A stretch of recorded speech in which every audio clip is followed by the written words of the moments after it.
விவாகரத்து வர போன குடும்பம் கூட மீண்டும் இணைந்து வாழ முடியுமா? பதில், சில நேரங்களில் முடியும். ஆனால் ஒரு விஷயம், 2 பேருக்குமே மாற்றம் வேணுன்ற ஒரு ஆசை அவங்களுக்கு இருக்கணும். வழிகள் ஒன்று, நீங்கள் குற்றம் சாட்டுறதை ஃபஸ்ட்டு நிப்பாட்டுங்க. உன்னால தான், நீ தான் இதுக்கு எல்லாம் காரணம் அப்படின்ற இந்த வார்த்தை தான் உங்கள் காயங்கள், உங்கள் மனசை அதிகமாக பாதிக்குது. வழி 2, பேசாமல் இருக்கிறத விட்டுருங்க. சைலண்ட், அதுக்கு பேர் தான் சைலண்ட் டிவோர்ஸ்.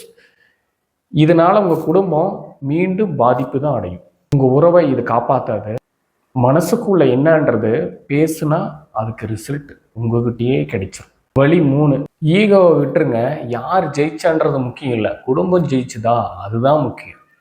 ஒவ்வொருத்தர் மேலே வச்சிருக்கிற காதலோ இதெல்லாம் குடும்பத்தை எதையுமே காப்பாற்றாது. உங்களோட புரிதல், உங்களோட விட்டு கொடுக்கும் தன்மை, பொறுப்பு, முயற்சி, இதுதான் குடும்பத்தை காப்பாற்றும். இது எல்லாத்தையும் மறந்துட்டு பிகினிங்காக நான் சொல்கிறத ஸ்டார்ட் பண்ணிவிடுங்க. ஒருத்தர் மேலே வச்சிருக்கிற அந்த பிளேமை குறைச்சிக்கோங்க. நீ தான் காரணம், உன்னால தான் இது நடந்துச்சு, நீ தான் இதுக்கு ஃபஸ்ட்டு ஸ்டெப்பு அப்படின்றத மறந்துடுங்க. உங்களோட ஹஸ்பண்ட் அண்ட் ஒய்ஃப் 2 பேர்த்துக்கும் நடுவில் ஒரு கம்யூனிகேஷன் இருக்கும். அது டெய்லி அதை பாண்டிங் எக்ஸ்டெண்ட் பண்ணுங்க. உங்களுக்குள்ள அந்த பேச்சையை அன்பாக வளர்த்திக்கோங்க. வெறுப்பாக இல்லாமல் விருப்பமாக இருங்க. ஹெல்ப் தேவைப்பட்டுச்சுன்னா ஒரு கவுன்சிலிங்கோ இல்லை பெர்மனண்ட் லைஃப் ரீசெட் என்ன மாதிரி ஒரு கோச்சையோ தயங்காமல் கான்டாக்ட் பண்ணுங்கள். 2 மனசும் தயாராக இருந்தால் உடைஞ்சி போன உறவுகளுக்கு கூட நியூ லைஃப் கிடைக்கும்.